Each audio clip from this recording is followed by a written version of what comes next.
Oleh Allah Subhanahu wa taala, sebentar lagi kita akan masuk kepada bulan yang sangat suci, bulan yang sangat mulia, bulan yang menjadi kerinduannya atas hamba-hamba yang beriman kepada Allah, yaitu bulan Ramadan. Bulan dimana yang sudah ditetapkan, yang sudah ditentukan, ya, dalam istilah lain diwajibkan. Nah, bunyi ayatnya kan seperti itu, ya ayyuhallazina amanu kutiba. Kutiba itu kataba, sudah tertulis, sudah ditulis. Artinya maknanya sudah ditetapkan, diwajibkan. Seperti itu. Atas orang-orang yang beriman, gitu. Baik dari yang dulu sampai yang sekarang. Artinya itu dalam rangka melaksanakan ibadah yang namanya saum. Jadi sebentar lagi kita akan masuk ke ibadah saum, ibadah yang sangat-sangat khusus, ya. Karena saum itu ibadah yang khususiyah, ya, ibadah yang melatih tentang semakin lebih kuatnya pengetahuan dan pengenalan, pendekatan diri kita kepada Allah Subhanahu wa taala. Seperti itu. Jadi semua amalnya anak Adam itu, ya, dalam hadis dijelaskan, itu lahu, gitu. Ila siam, innahu li. Dalam hadis dijelaskan dalam kitab hadis, kitab Riyadhus Shalihin tentang bab saum ada. Jadi 10 amali Bani Adam, seluruh amalnya anak Adam itu lahu untuk dia. Jadi kita beramal, ibadah nih, sholat, ya kan, kemudian zakat, ya kan, kita berdakwah, ngaji, itu tujuannya buat dia, kata Allah. Illa, kecuali saum, kecuali berpuasa. Fa innahu li, sesungguhnya itu untuk aku, kata Allah. Nah ini menarik nih. Dalam ibadah saum itu ibadah yang memang di situ ternyata menghantarkan kita untuk lebih mengenal, lebih dekat, lebih spesifik kepada Allah Subhanahu wa taala. Makanya ibadah saum itu ibadah yang paling sangat suci, paling sangat khusus, sangat istimewa. Ibadah yang mampu membuka tabir-tabir tentang kerahasiaan-kerahasiaan daripada Allah Subhanahu wa taala. Jadi kalau orang ingin mengetahui lebih dalam lagi tabir-tabir kerahasiaannya, tentang Allah Subhanahu wa taala, mau tidak mau dia harus memasuki atau menjalani sebuah amal ibadah, aktivitas atau riyadah yang dikenal dengan istilah saum. Sementara kita akan saum nih, gitu.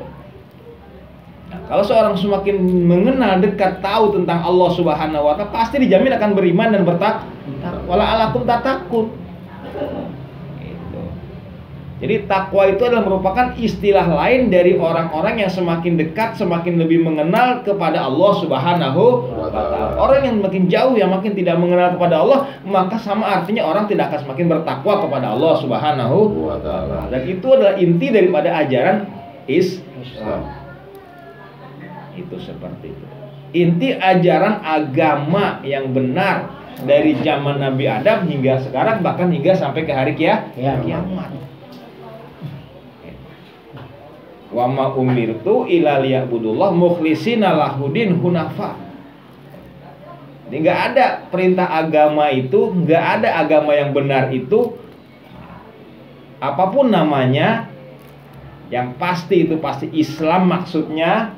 Karena yang dikatakan agama Islam itu dulu disebutnya bukan Islam. Islam itu diambil dari bahasa Arab, kan sebutnya Islam. Karena agama Islam dulu sebelumnya bukan bahasa Arab, bahasa Ibrani. Nabi Ibrahim nggak pakai bahasa Arab, bahasa Ibrani dia. Gitu. Tapi tetap disebutnya adalah ajaran yang dari Allah Subhanahu wa taala, yang disepakati namanya sekarang ini yang dipakai lafaz-lafaz yang ada di alam Arab yang disebut dengan Islam. Yang jelas ini jangan salah paham. Bukan dari namanya yang menentukan Islam itu yang pertama, dari isinya. Kalau nama itu di zaman Nabi Muhammad dipanggilnya Islam. Sebelumnya bukan Islam dipanggilnya, tapi isinya Islam. Harus jelas ini biar tahu latar belakang sejarah Islam, usuluddin itu usul-usul agama. Makanya Di dalam perkuliahan itu ada kajian khusus atau fakultas khusus untuk masalah usul akidah. Tahu sekarang kembangkan lah akidah, banyak teman-temannya. Kalau di zaman saya dulu usuluddin, ada syariat, ada handasa, ada dakwah. Kalau sekarang banyak itu cabang-cabang agama Islam ya perkuliahannya seperti itu. Nah, saya tertarik untuk mendalami di bidang usuluddin, itu menyangkut dasar-dasar latar belakang agama. Ya, itu banyak mengaji tentang tauhid. Nah, sahabat-sahabat yang dirahmati Allah Subhanahu wa taala, ini yang harus kita pahami dengan sebaik-baiknya. Jadi, untuk masuk kepada yang namanya inti ajaran yang benar yang sekarang ini disebut dengan nama Islam. Dulu juga Islam, tapi disebutnya bukan Islam. Tapi maksudnya Islam. Jelas itu, jangan tapi orang kadang-kadang lain. Jadi agama yang dibawa oleh Ibrahim alaihissalam, Yakub alaihissalam, Musa, ya kan. Nah, kemudian terus Daud, Sulaiman, kemudian Isa, itu Islam. Tapi namanya bukan Islam, isinya Islam. Harus jelas ini, harus paham. Itu seperti itu. Jadi orang tahu tuh maksud isi dan perubahan bunyi. Kayak Sulaiman dulu Solomon disebutnya. Tapi nama itu udah dibolehkan. Karena kan Allah yang menentukan kan. Nah, namanya Nabi Sulaiman, apapun yang diberikan namanya dirubah sama Allah nggak penting ya kan. Yang penting itu pemberian dari Allah Subhanahu wa taala. Ini harus jelas seperti itu. Nah, jadi saum itulah jalannya. Itu.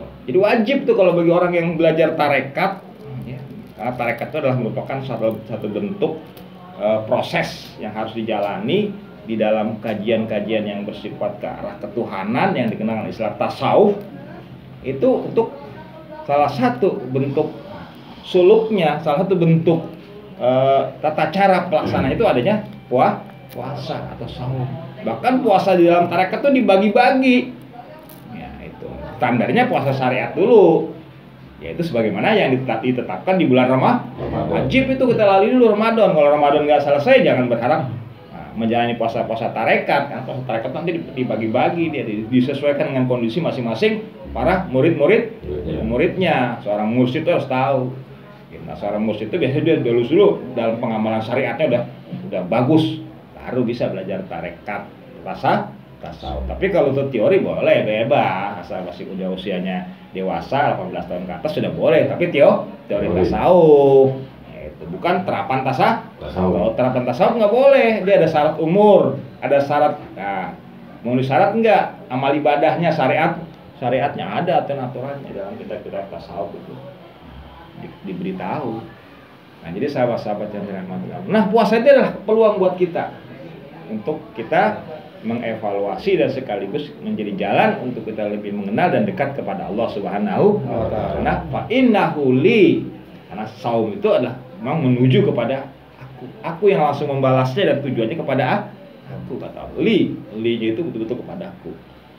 Dan sahabat-sahabat yang dirahmati Allah, mudah-mudahan kita berharap kepada Allah memberikan kita umur, ya, memberikan kita kekuatan, peluang untuk bisa menjalani puasa Ramadan dengan sebaik-baiknya sehingga mencapai tujuan daripada puasa Ramadan itu hunafa, kita benar-benar hanif.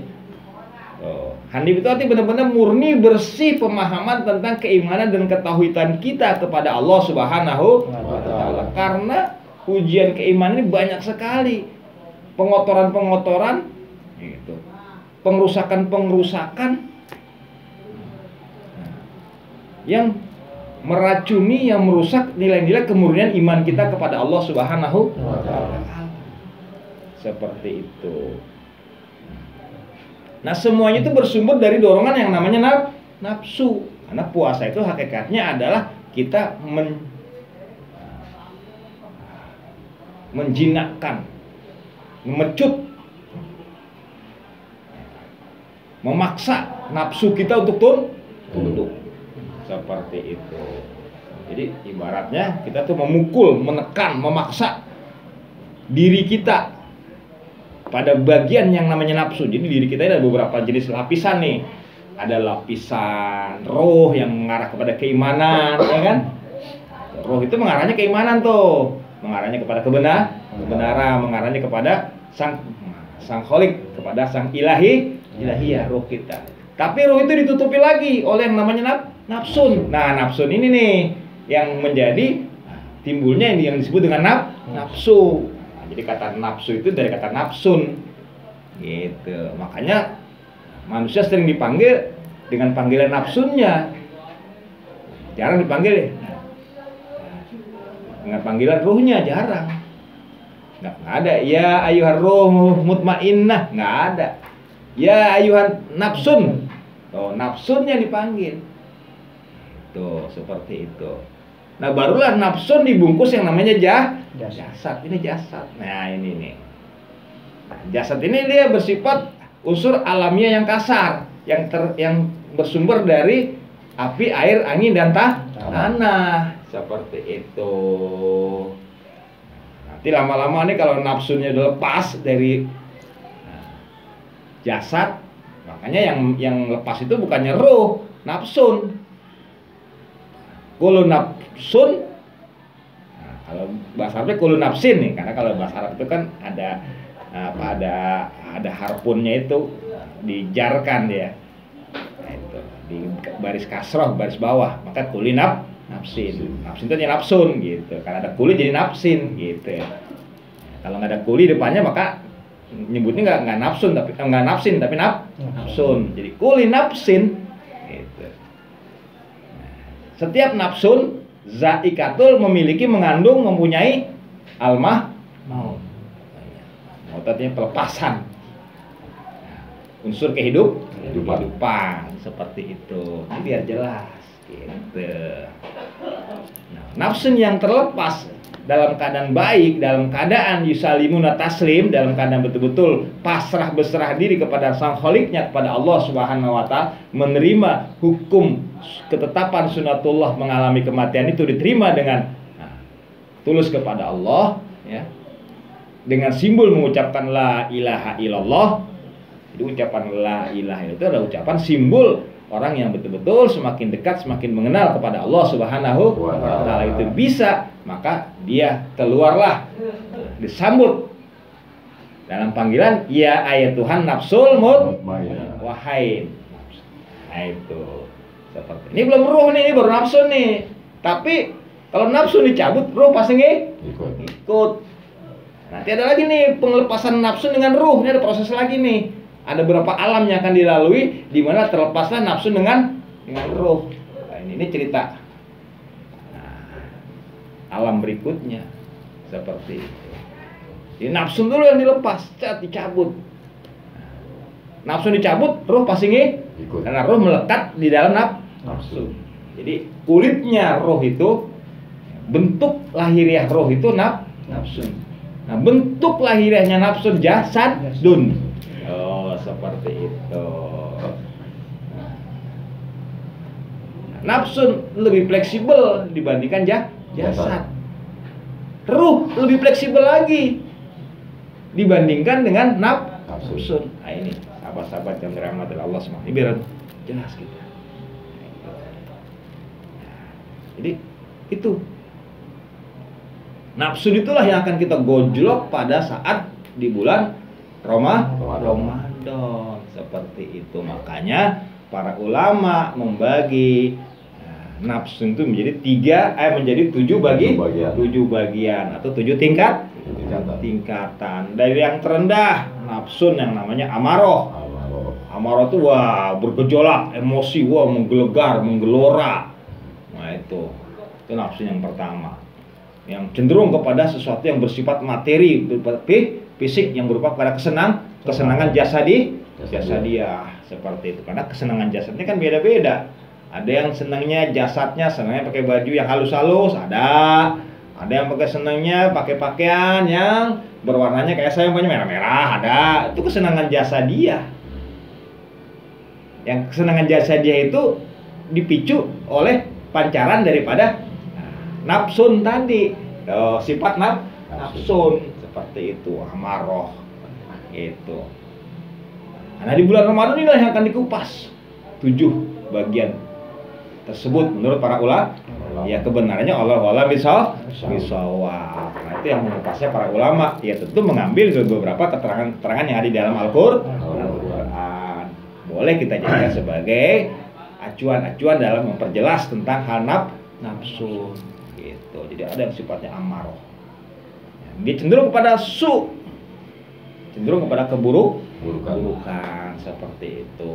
Seperti terhadap makanan. Nah, pakaian dan makanan. Wah, ada yang senangnya makannya yang manis-manis, ada yang senangnya yang asem-asem, ada yang senangnya wah macam-macam deh itu. Nah, itu masih menjadi nafsu yang bersifat amarah, bisu seperti itu. Nah, jadi sahabat-sahabat, itu yang kita gonjok nanti di bulan Ramadan. Jadi intinya kita sedang akan memecut nafsu kita. Seperti itu. Kita akan mendidik nafsu kita seperti itu. Biar nafsu itu kembali menjadi nafsu yang mutmainah. Nafsu yang tenang, nafsu yang mendapatkan nafsu mardiyah. Ya kan? Habis mutmainah, rodiyah, baru tadi kamilah gitu. Jadi 3 negatif, 3 positif. Di tengah-tengah itulah mutmainah, di tengah-tengah.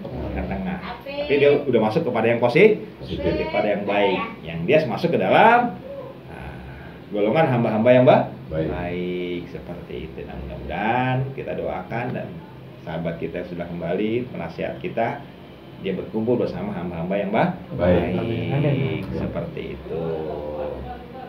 Yang dia kembali irji'i ila rabbiki, kembali kepada Tuhanmu seperti itu. Ya kalau mutmainah, kalau nggak mutmainah nggak kepada rabbiki kembalinya, kepada alam lain. Nah, kepada syaitan seperti itu.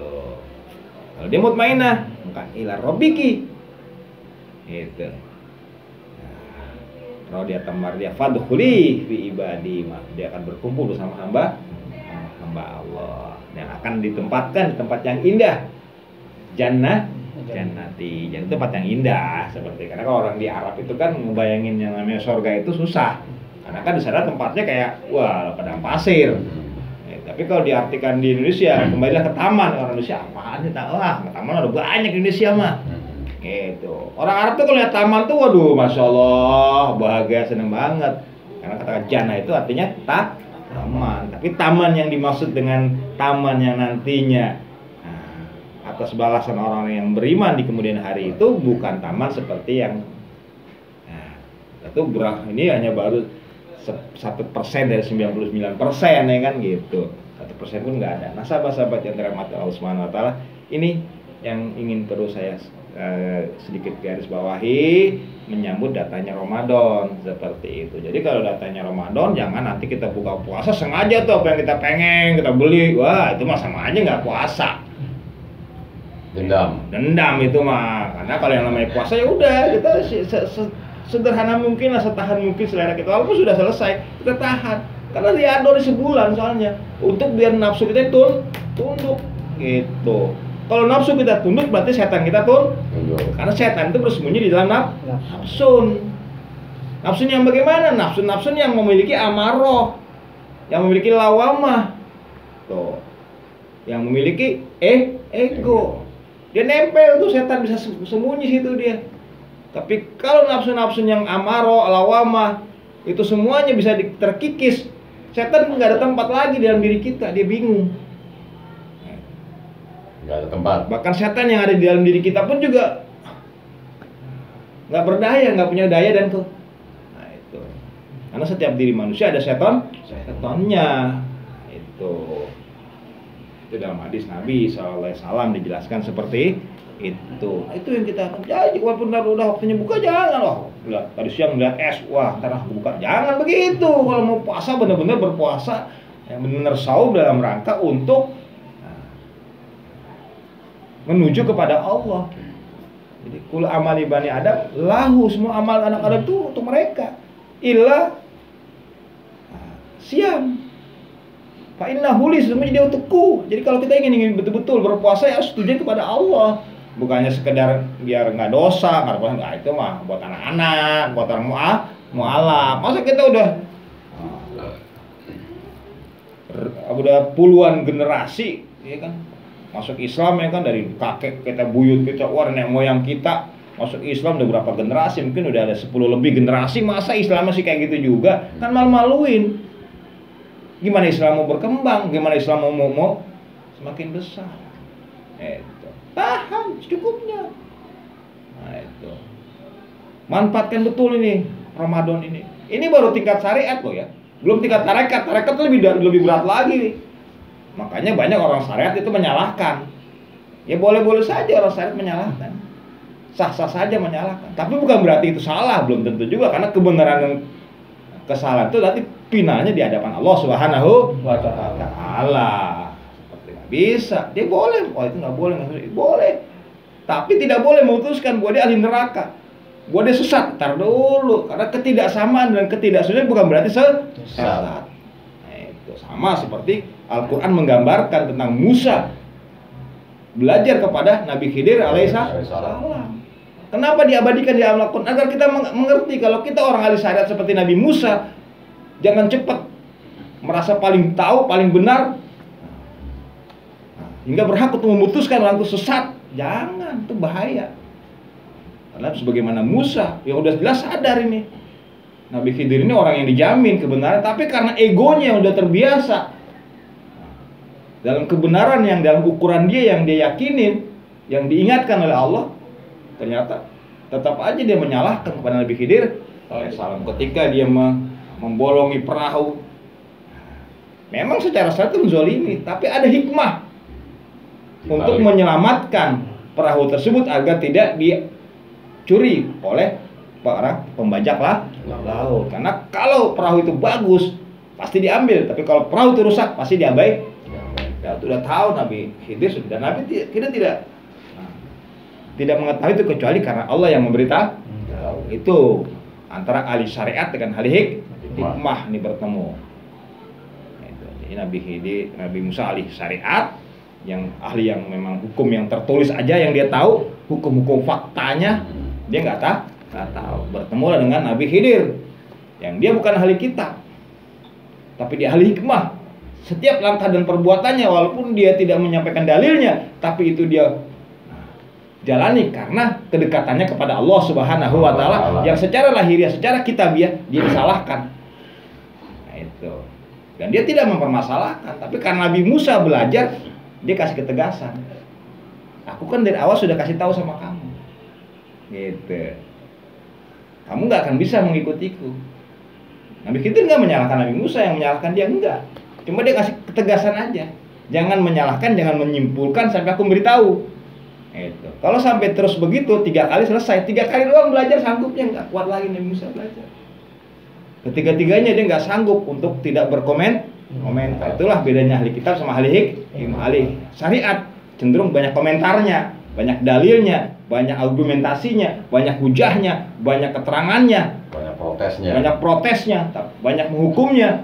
Tapi kalau ahli hikmah, dia cukup banyak diam dan banyak berbuat untuk kebaikan umat. Nah, sahabat-sahabat yang dirahmati Allah Subhanahu wa taala. Nah, saum adalah melatih ketajaman hikmah kita. Karena hikmah itu adalah merupakan petunjuk langsung dari hati, bukan dari pikiran kita. Kalau dalil banyak dari pikiran kita. Salah tidak, salah benar, tapi kualitas kebenarannya masih samar. Masih samar. Masih perlu disaring dan disaring lagi untuk menemukan inti sari dari kebenaran itu yang nantinya memiliki nilai kebaikan di dunia dan kebaikan di akhirat. Sahabat-sahabat yang dirahmati Allah Subhanahu wa taala, itulah saum. Jadi melatih ketajaman ilmu hikmah kita. Seperti itu. Makanya yang dilatih itu bukan hafalan, tapi adalah tentang bagaimana pengolahan jiwa. Selingannya boleh sambil sebagaimana Nabi mengajarkan baca Quran terus. Tapi ingat tujuannya nafsu ini nih biar yang diolah nih. Di situ terjadi gejolak nafsu. Yang biasanya kita nggak emosi, timbul emosi kita. Yang biasanya kita nggak malas, timbul rasa malas kita. Wah, macam-macam. Yang biasa kita nggak selera sama yang namanya makanan-makanan, timbullah selera. Terjadilah itu 30 terakhir. Itu baru 30. Itu baru patokan dasar seperti itu. Rasulullah puasa hampir setahun. Silakan dibuka dalam hadis yang diriwayatkan Aisyah, bagaimana amal ibadahnya Rasulullah. Tapi Rasul gak pernah cerita pada umat, dia hanya